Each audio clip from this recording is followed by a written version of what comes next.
When I found your door, a shipwrecked survivor, washed up on the shore without a bearing or a chart to point the way. You gave me comfort in the darkness and hope for brighter days.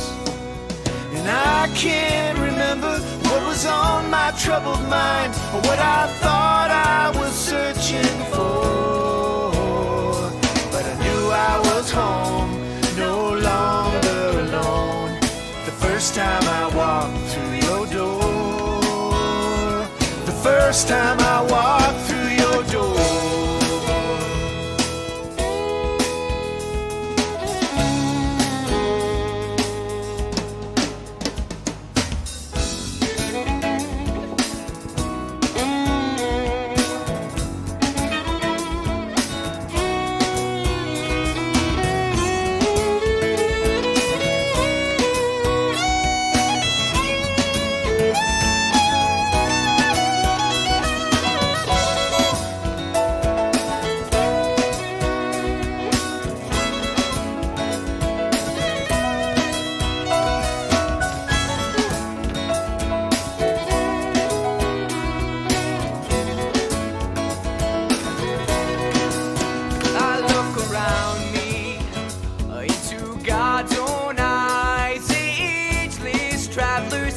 And bone disguise who found this circle, a refuge from the storm instead to keep the lighthouse burning.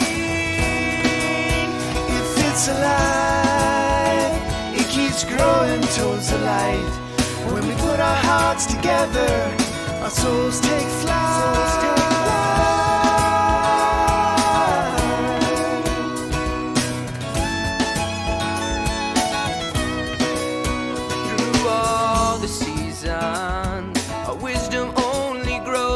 Kept sacred by the elders who know the winter snows are not an ending, but point to other springs and the spirit sings.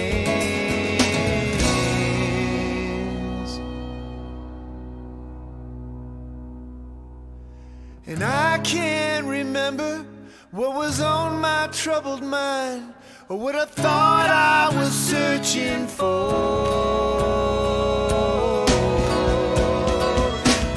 I was home, no longer alone, the first time I walked through your door,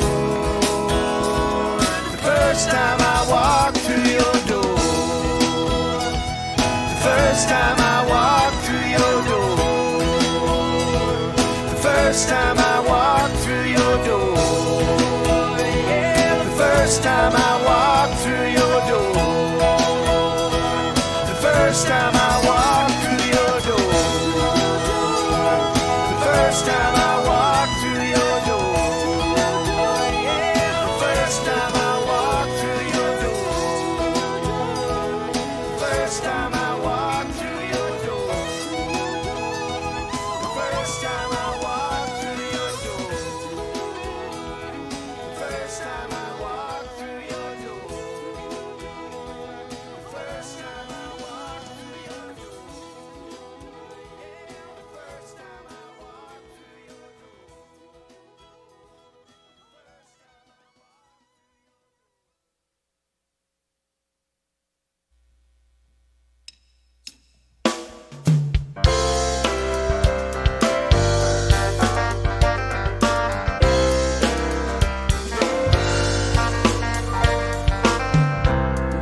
Walking down the street one day and forget to look the other way. Suddenly everything you ever had comes within 2 inches of a taxi cab. There comes a time when you gotta ask yourself, where am I going? What have I done? Are you living the life that you've always dreamed of? Giving your time to the ones who make you smile, making your world worthwhile? Are you living the life? Are you making the most of the chance you're given, or just barely getting by, giving it your best try? Are you living the life?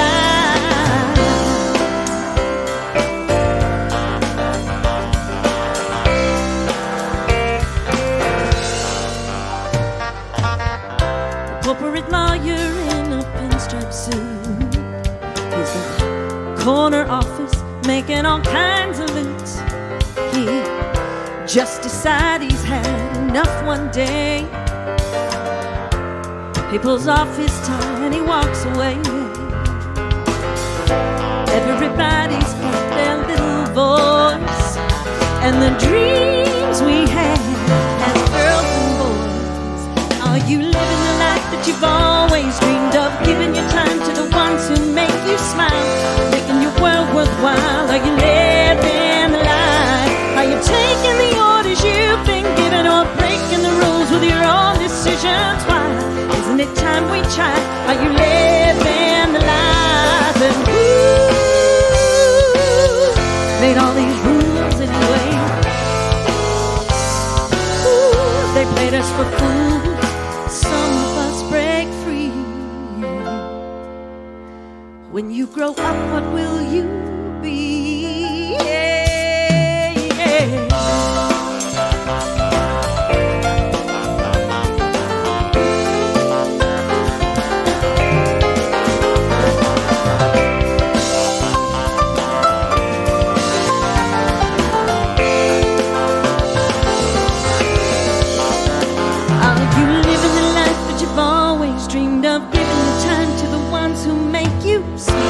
Making your world worthwhile. Are you living the life? Are you taking the orders you've been given, or breaking the rules with your own decisions? Why isn't it time we try? Are you living the life? Well,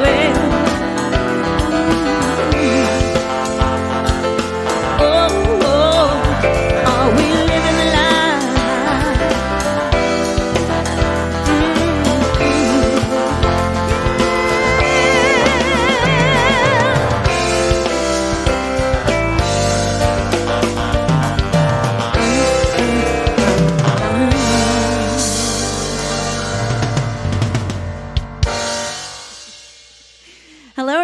Welcome to Wednesday Night Live. So glad to say hello to you. I've been off for about a week, and I got to tell you, I have missed my Mile High community. So thanks for being here. Thanks for saying hi. I want to introduce you to this amazing band tonight. Rob Lowe on piano and Bax. Hi. He speaks. You know what? They all have a microphone. Maybe they can all speak. You can hear all of their voices. Did you want to say anything else, Rob? Hi. And he's a one-note wonder, isn't he? How about you, Stu? This is Stu McCaskey on keyboards. Hey, everybody. So good to be with you.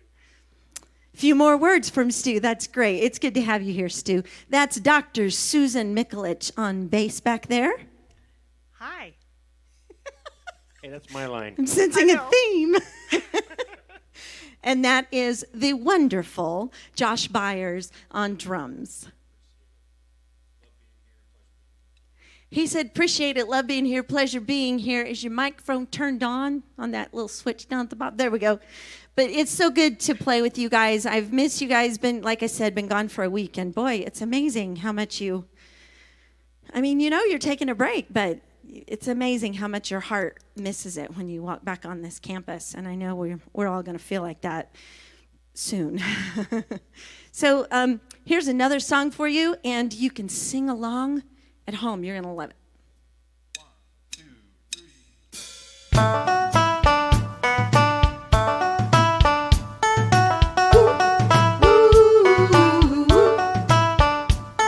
I had a dream so big and loud. I jumped so high, I touched the clouds. Whoa, oh, oh, oh, oh, oh. I stretched my hands out to the sky. We danced with monsters through the night. Whoa, oh, oh, oh, oh, oh. I'm never gonna look back. Oh, never gonna give it up. No, please don't wake me now. 2, 3, 4. This is gonna be the best day of my life.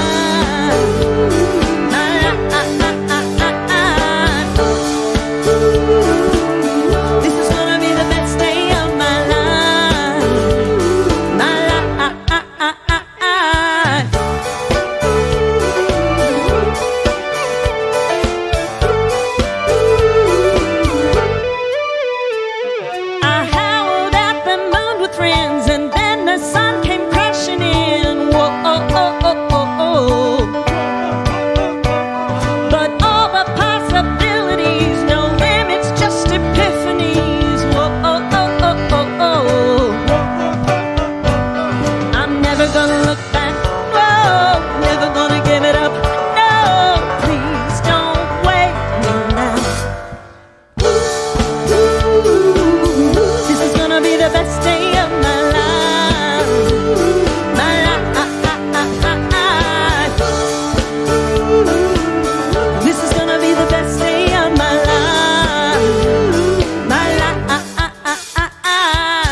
Yeah, thank you, Jennifer, and boys and girls in the band. Thank you very much. Good to be here.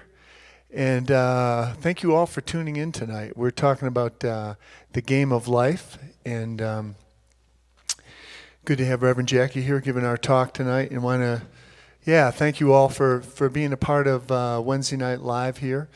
And I know a lot of you are thinking, well, I wonder if he's going to talk about baseball. And of course I am.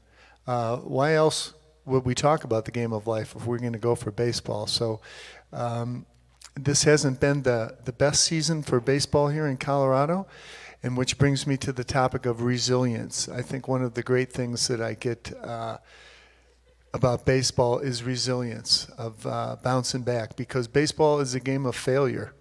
The most successful baseball hitters fail about 70% of the time.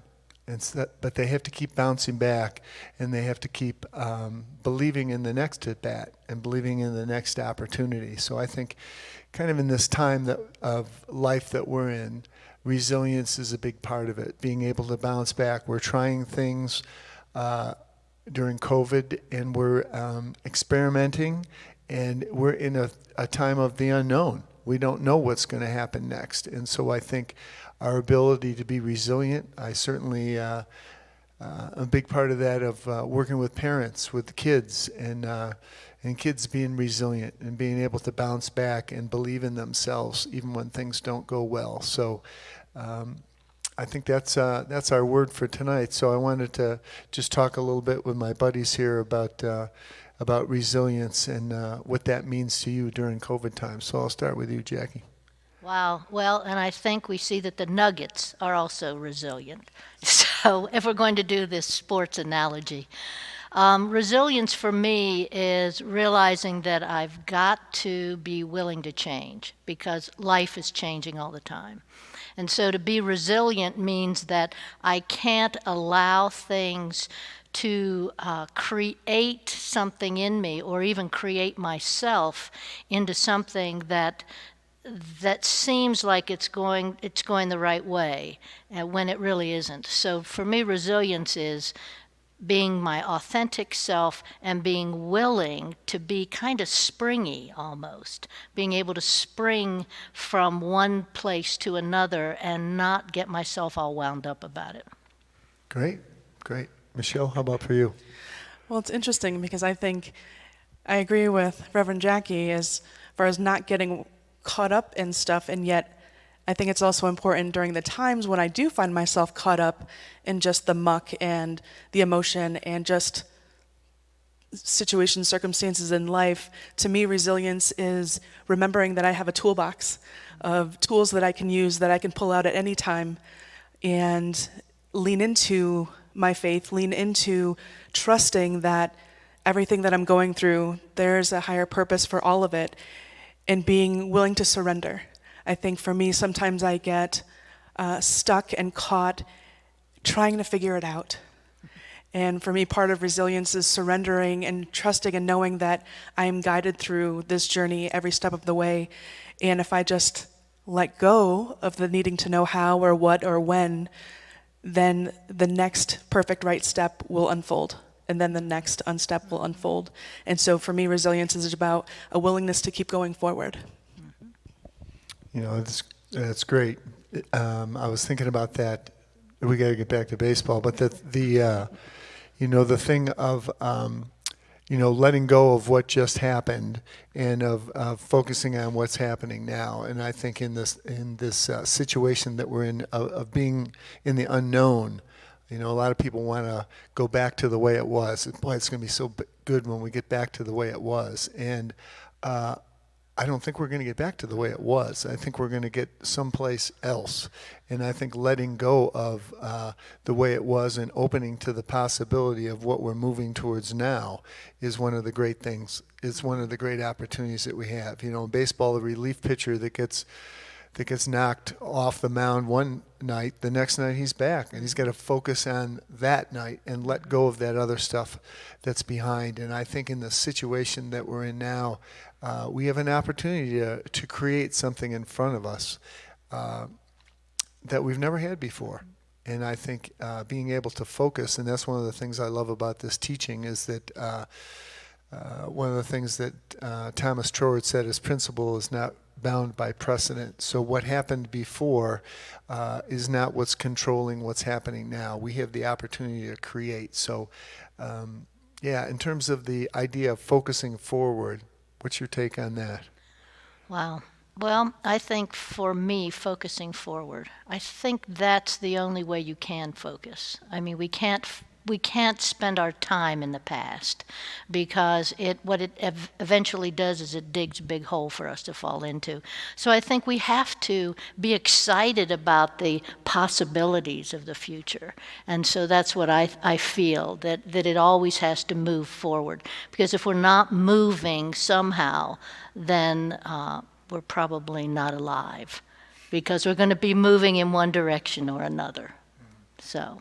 Cool. How about you?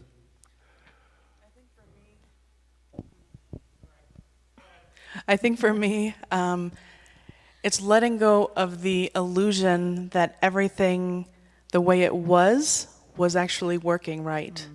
You know, and knowing that we get to create where we're moving now and where we're going into. But I think for me, it's also important because I'm such a planner in so many things, so many areas of my life. I'm, looking weeks ahead, months ahead, sometimes years ahead. And for me, it's remembering to not get too far ahead, because especially right now amidst this pandemic, getting too far ahead can feel very discouraging. It's like, well, I don't know if I'll be able to take that trip. Whereas if we're able to come back to the present moment, that's where life is. And for me, I want to practice living my life now versus one day. One day I'll be happy. One day I'll experience this. Well, what am I experiencing right now? And so bringing ourselves back to the present moment, I think, is just a continual practice of mindfulness. Yeah, that's, there's, when they interview all these sports people on television, they always use the same cliche, which is, we're just playing them one game at a time, And we get really tired of hearing that. But the truth is, that's what we're doing. What we're doing. We have today, we have the opportunity that's in front of us, we have the situation that's in front of us, and so I think we need to bring our focus. We need to bring our focus there, and we need to open to the opportunity for joy that's in this present moment too, even though it doesn't seem like it. And I think another thing that is important, I think it's all about energy. So the energy that we bring to any situation we walk into, the energy that we bring tonight when we show up here with our music and with our speaking and with the way that we try to lift each other up when we do something like this. I think it's important, and I think all of us want to be bringing that good energy into the world, because life is good. And when is life good, Michelle? All the time. That's the truth. Okay, so glad to be here, and we're going to turn it back over to Jennifer and the band.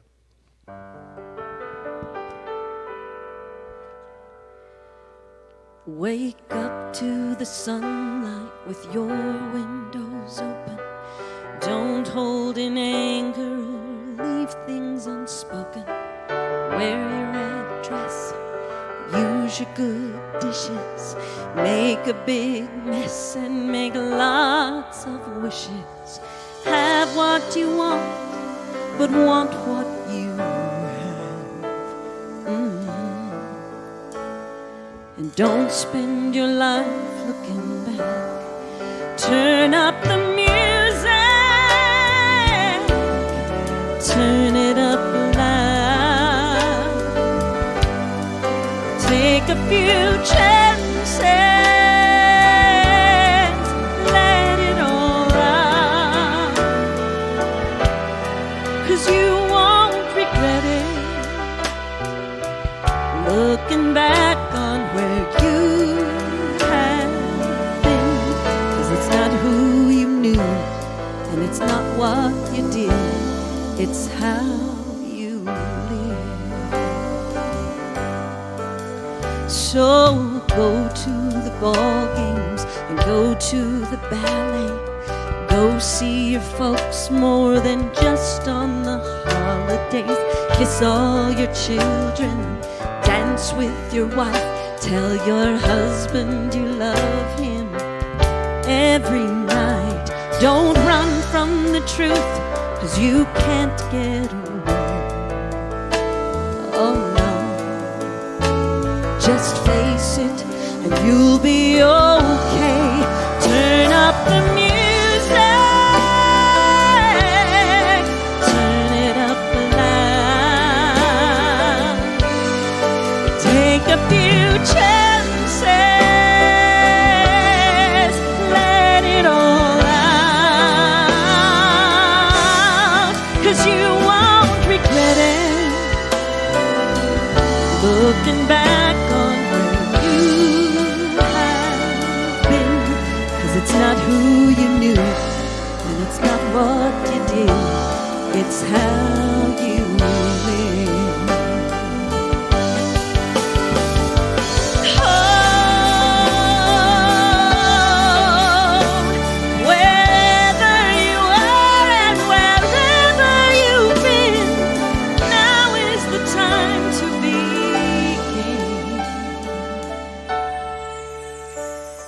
So give to the needy and pray for the grieving, even when you don't think that you can. 'Cause all that you do is bound to come back to you. So think of your fellow man. Make peace with your God, make peace with yourself. 'Cause in the end, there's nobody else. Turn up the music, turn it up loud. Take a few chances, let it all out, 'cause you won't regret it. Looking back from where you have been, 'cause it's not who you knew, and it's not what you did, it's how you live. It's not who you knew, and it's not what you did, it's how you live. So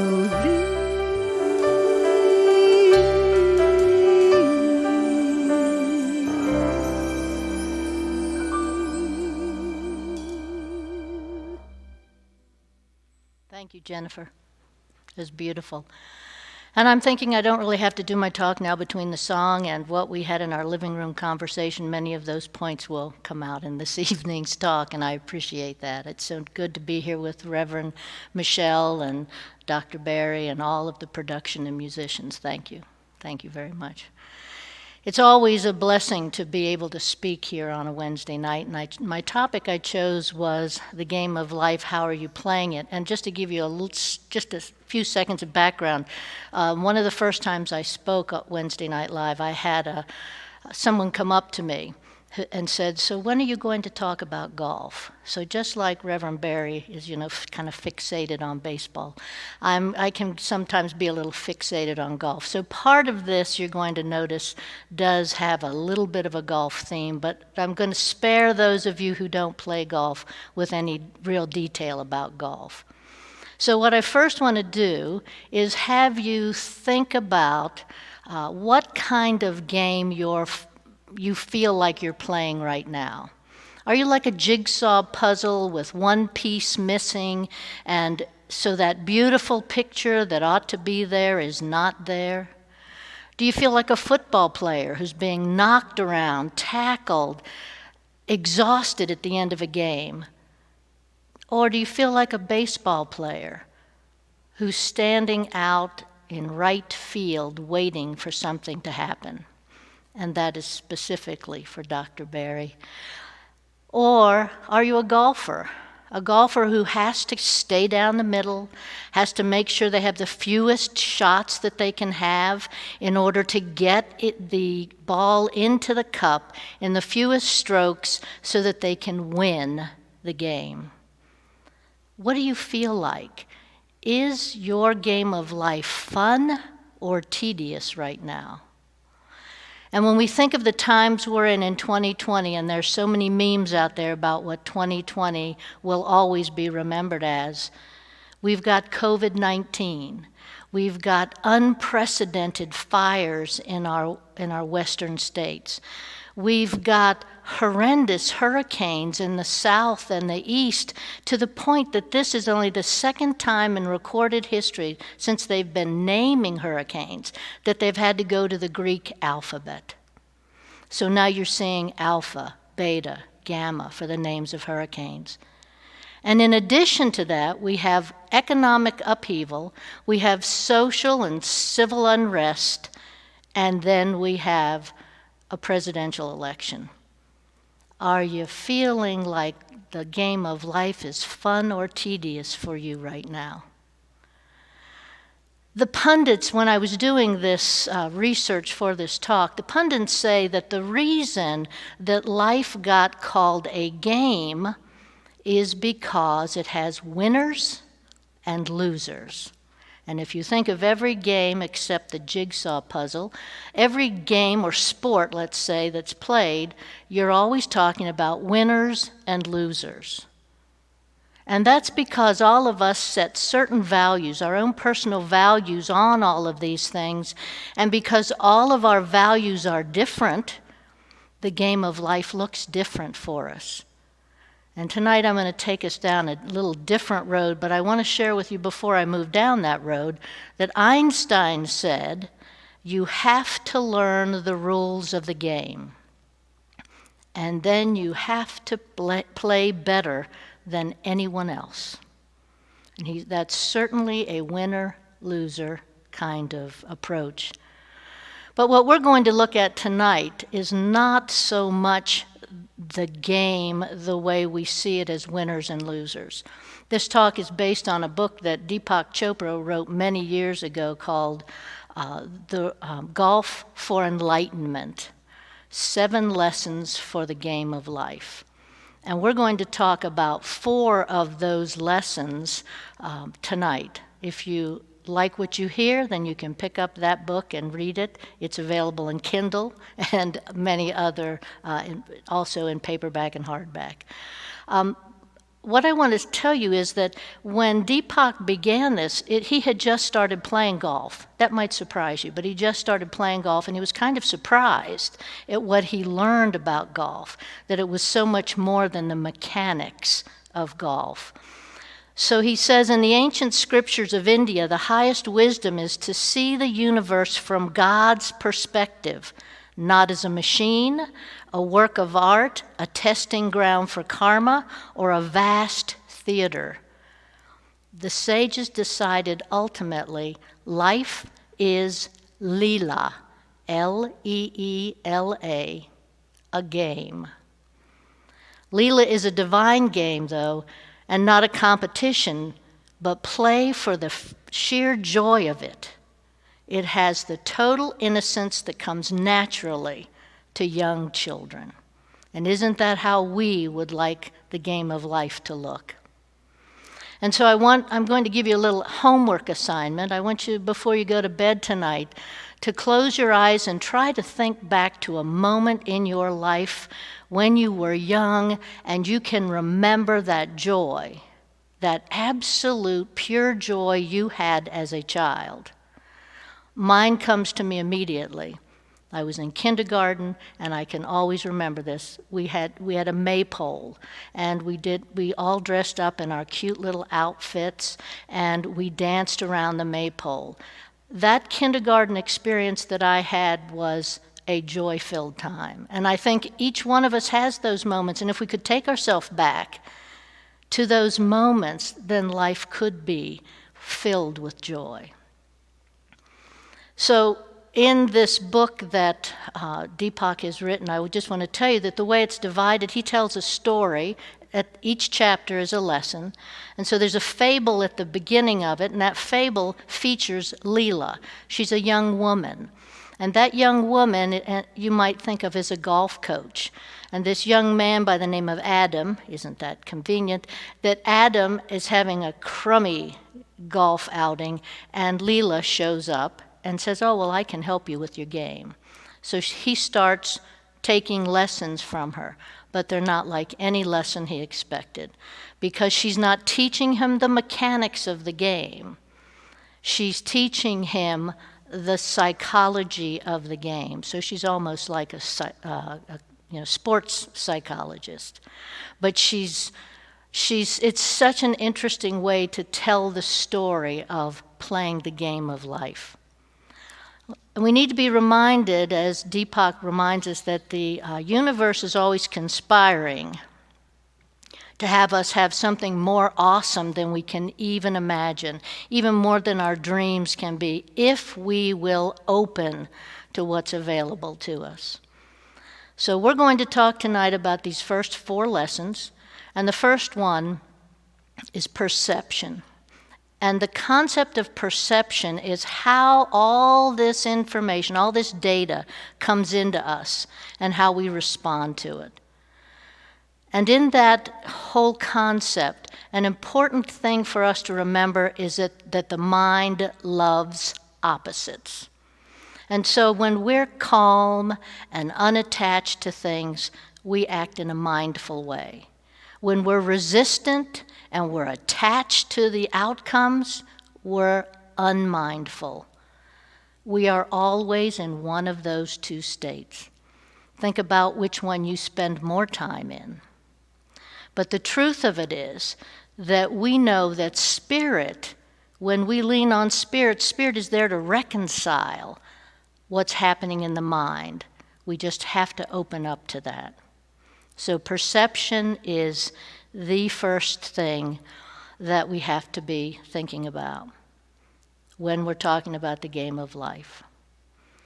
The second thing is, when I read it, I thought, wow, okay, we're talking about a game, and it's non-doing. Now, how do you play a game and not do? But that's the interesting thing about the concept of non-doing. It's not stopping, it's stopping the struggling that we do in life. If we could learn how to stop the struggling, that's the non-doing. Because if we stop that struggling piece of life, we could move more gracefully, more easily into these difficult times that we find ourselves in. And Deepak says, non-doing happens when you put your trust in a higher intelligence than your individual mind, a higher will than your individual will, and a higher power than your individual power. Non-doing is innocence regained. I love it. Think of children. They don't struggle when they play, they just play. So let's stop struggling. That's the first step into the practice of non-doing. And once you've stopped the struggle, then do the minimum you need to do and see what that looks like. And then you'll be able to allow the answer to come to you. So you've got perception and non-doing. It gets you to seeing everything from your core of truth. The third lesson in the book is that one of the most important things we learn is about the now, which was mentioned, about the present moment. And I just heard something, I'd never heard the present presented this way, and I just heard it recently. The present is the past made manifest now, and the future is the present in utero. I think that's really a pretty profound way to look at the now. If we say we want to be here in the now or the present moment. And we have to remember that the now doesn't happen fast. Everybody knows that. If it did, we could just say, wow, I want to be in the present moment right now. But it doesn't happen fast. It happens deep. It happens very deeply within us. And it happens if we try to rush it, if we try to skim the surface instead of going deep, we miss that mysterious power that we can find in the now. So the action steps for you in finding the now is dive deeply into yourself. Then hold still when you get there.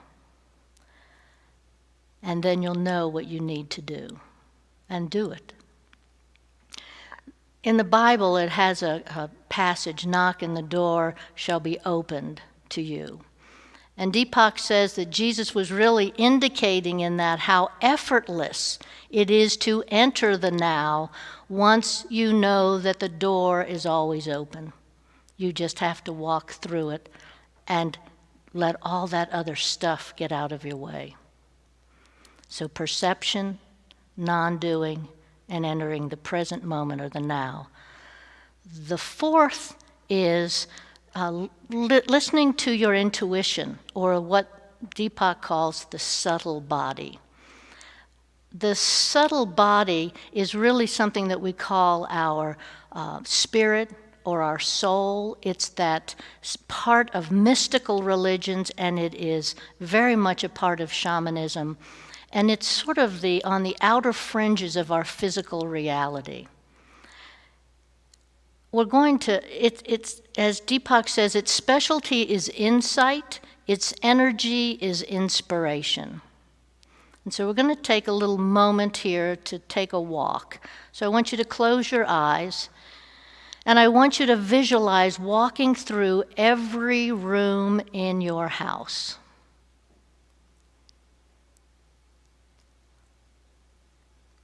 As you do that, be aware that it's your subtle body that's leading you through those rooms. Trust what you feel rather than what you think. That's the subtle body. And one of the best tools you can use to tap into that subtle body is visualization. Not visioning, visualization, what we just did. Visualizing something that's occurring. Golfers do it all the time. You know that I had to bring up golf. But if you've ever watched a golf match, Jason Day, who is an Australian golfer, stands on the tee box, closes his eyes, and you can see him visualizing where that shot is going to hit out on the fairway. They know that it's more than the mechanics of golf. So much of it is where your mind goes. I believe that's true of all sports. That we get too caught in the mechanics that we forget that look how we can use that subtle body to make a difference. There was a great movie out a few years ago that some of you may have seen called The Legend of Bagger Vance.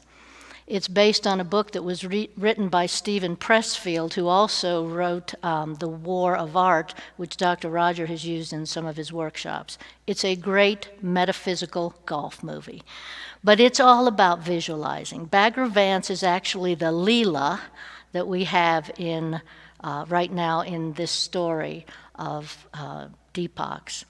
But Bagger Vance is getting his protege, he's actually the caddy, to learn to visualize the perfect, authentic swing when he's playing golf, because he's lost his authentic swing, because he's lost his ability to think there's anything good in the world.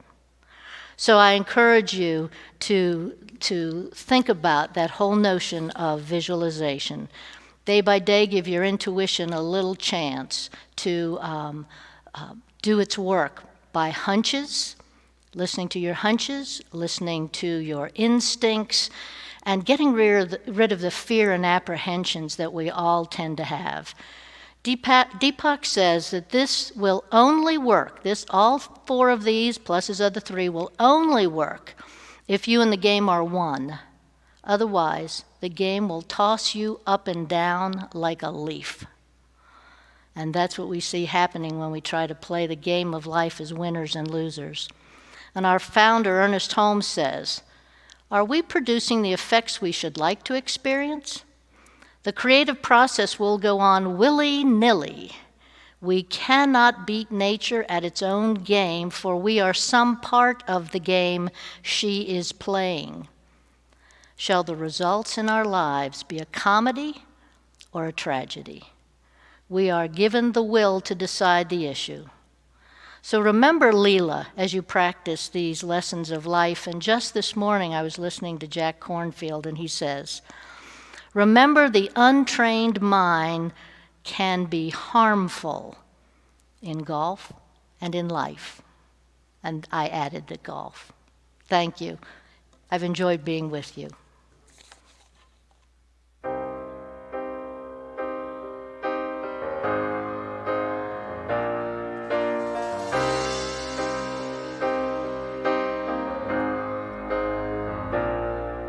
Do you think that you're not good enough to be a shining star? Do you think because the road looks tough that you won't get that far?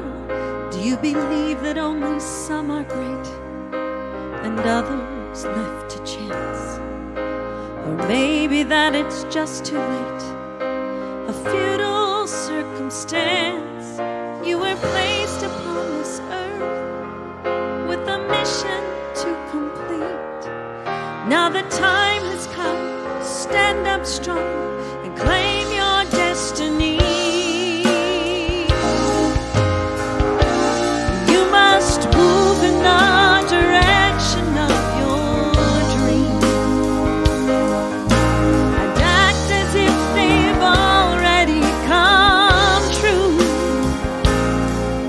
even when there is no hope, or so it seems. Move in the direction of your dreams. When the world is crashing, crashing all around you, and the clouds of doubt are darkening your day, well then just be still and know that there's something deep within you that will always, always find a way.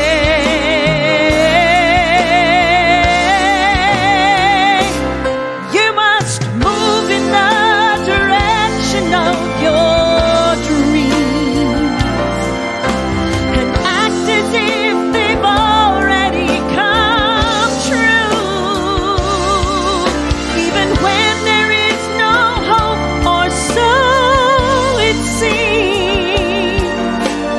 Move in the direction of your dreams. Move in the direction of your dreams.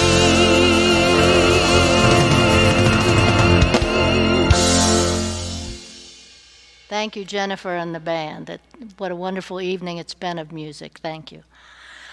And so now we move into that time when you get to share from your abundance with Mile High Church. We are so very grateful, and one of my great opportunities is I get to open up all those envelopes every week from the folks that are sending in their gifts by check. And I know that I then share those notes that are written of the great love that this congregation has for Mile High Church. And so I would encourage you right now to either use our texting option, 45888, on your cell phone. You can mail something in, and the address is on the screen. And there you can do it through your bank account. I mean, you can go on our website. If you need to know any options for how you can give because you're struggling, please reach out to me, jharris@milehighchurch.org, and I'll be glad to share them with you. Thank you so much for the love that you're going to show us this evening and that you continue to show Mile High Church. Thank you.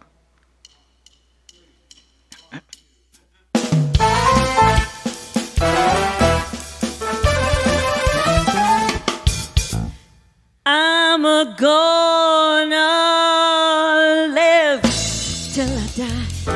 I'm gonna laugh instead of cry. I'm gonna take the town and turn it upside down. I'm gonna live till I die. They're gonna say, what a gal. I'm gonna play for the sky. Ain't gonna miss a thing I'm gonna spread my wings. I'm gonna live, live, live till I die. The blues I lay low, I'll make them stay low. They'll never trail over my head. I'll be your devil till I'm an angel, but until then, hallelujah, gonna dance, gonna fly. I'll take a chance riding high. Before my number's up, I'm gonna fill my cup. I'm gonna live, live, live, live, live till I die. The blues I lay low, I'll make them stay low. They'll never trail over my head. I'll be your devil till I'm an angel, but until then, hallelujah, gonna dance, gonna fly. I'll take a chance riding high. Before my number's up, I'm gonna fill my cup. I'm gonna live, live, live till I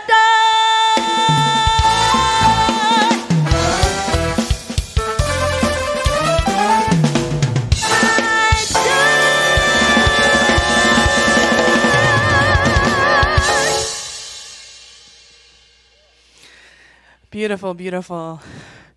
And on that high note, let us just take a breath as we move into our prayer this evening. Just centering in.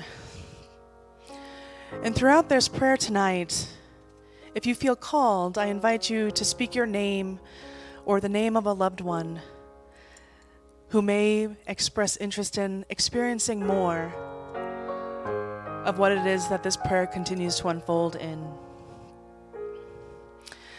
And so in this very moment, we recognize the one life,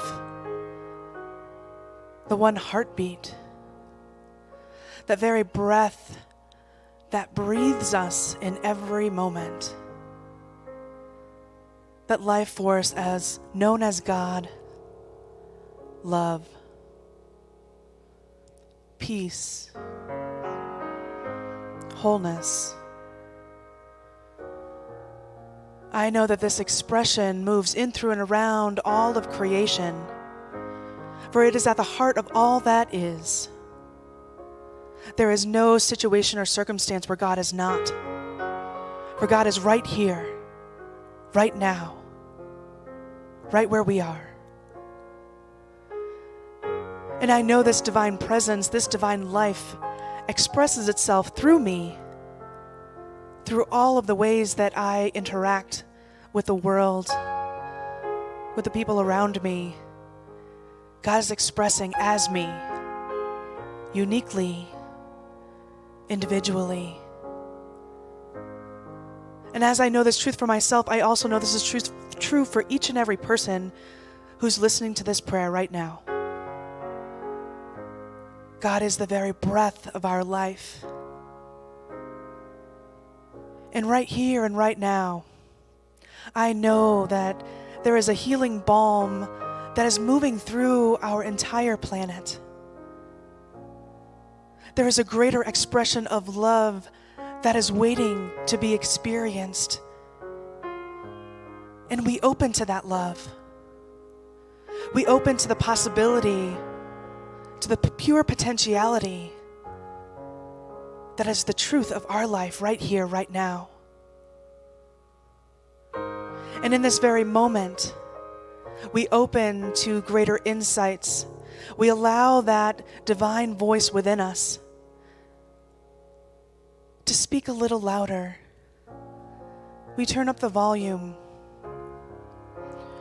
We allow that voice to guide us to our very perfect next step, knowing that right where we are is exactly where we need to be. Right where we are, God is.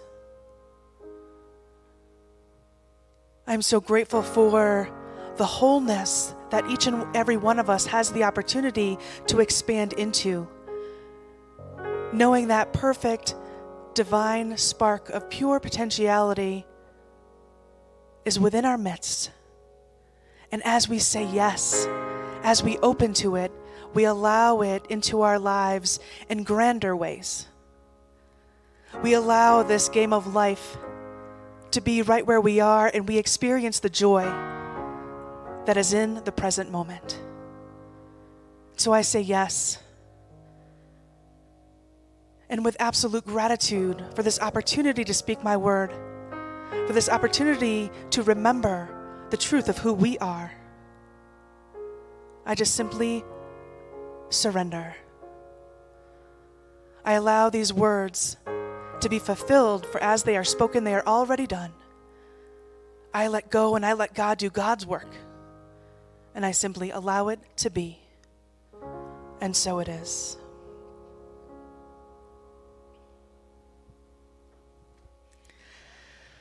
Oh, thank you so much for being here tonight. If you are interested in getting it back into classes, we have classes that have started this week. Reverend Josh is teaching Beyond Limits on Tuesday nights online. He's also teaching an in-person class on Thursday mornings. And Dr. Michelle is teaching a brand new class beginning next Tuesday night online, Mental Equivalence. There is still time to register, so check online on our website and sign up for one of our classes. Also, this coming Sunday, join us online at 10 o'clock for Dr. Roger. He will be with us this Sunday, and we look forward to hearing his words of wisdom for us. And then next week, next Wednesday night at 7 o'clock, right here, Dr. Michelle will be sharing her heart with us as well. So thank you so much. Enjoy your evening. I release and I let go. I let the Spirit run my life, and my heart is open wide. Yes, I'm only here for God. No more struggle, no more strife. With my faith, I see the light. I am free in the Spirit.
you.